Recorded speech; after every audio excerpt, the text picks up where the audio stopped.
Caros irmãos e irmãs, salve Maria.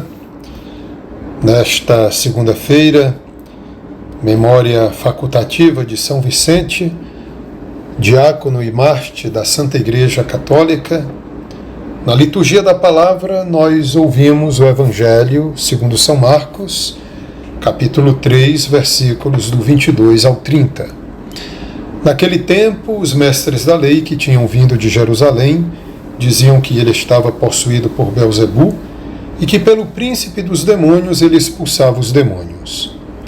Então Jesus os chamou e falou-lhes em parábolas: como é que Satanás pode expulsar a Satanás? Se um reino se divide contra si mesmo, ele não poderá manter-se.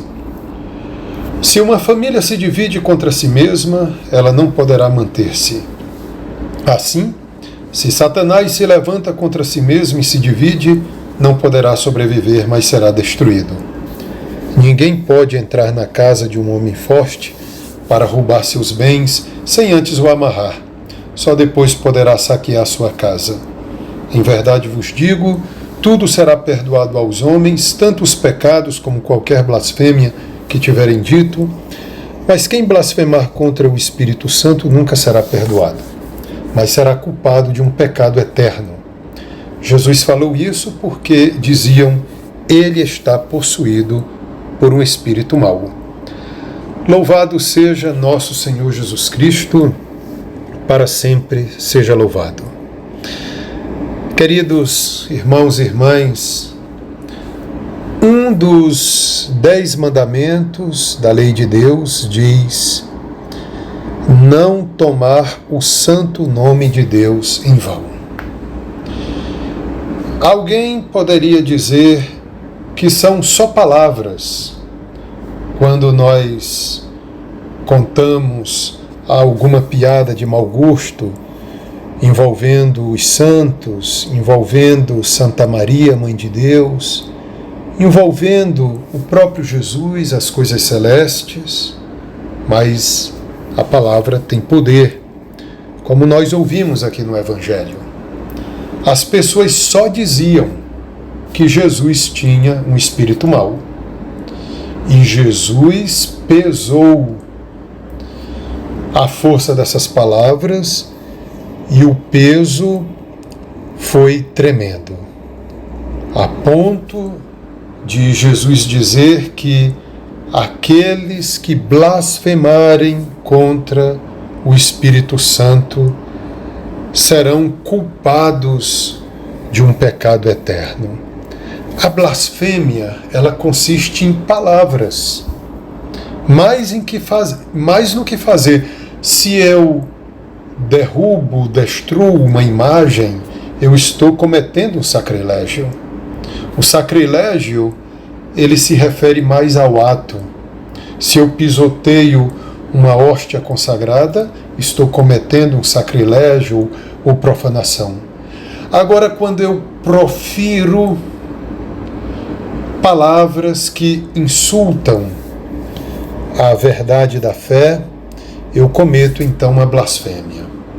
Estão entendendo, meus irmãos, como não podemos dizer só são palavras? Pois é, a palavra tem a sua importância.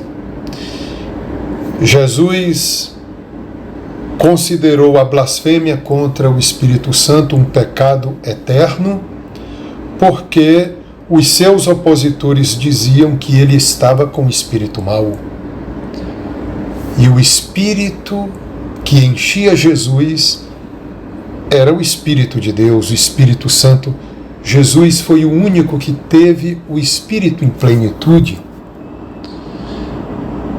Tem um padre da igreja chamado São Basílio Magno, que ele chega a dizer por força de expressão que o Espírito se encarnou em Jesus.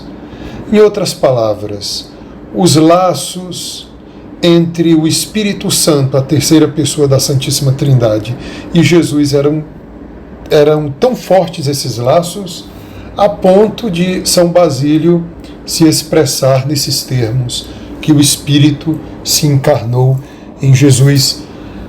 o Espírito se acostumou à vida dos homens em Jesus. Então, queridos irmãos, Jesus considerou um pecado eterno quem blasfema contra o Espírito Santo. Então lembremos de não tomarmos o santo nome de Deus em vão.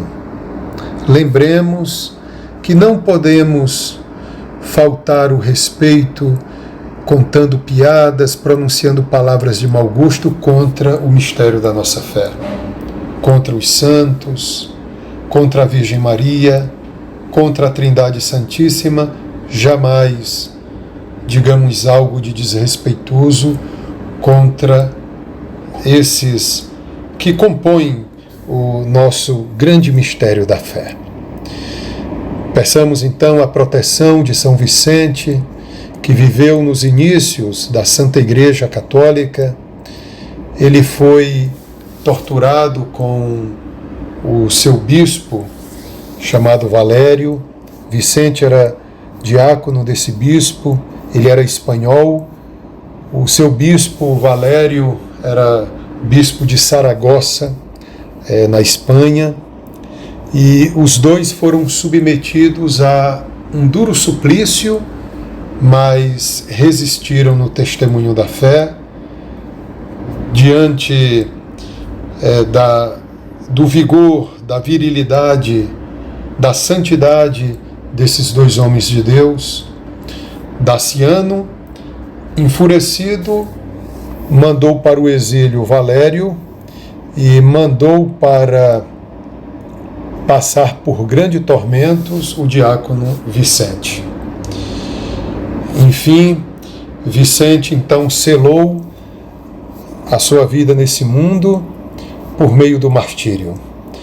Então, peçamos a intercessão deste grande santo para que só profiramos palavras de louvores ao Senhor, que a nossa vida seja um louvor a Deus nas palavras e nos atos da nossa vida. Louvado seja nosso Senhor Jesus Cristo, para sempre seja louvado.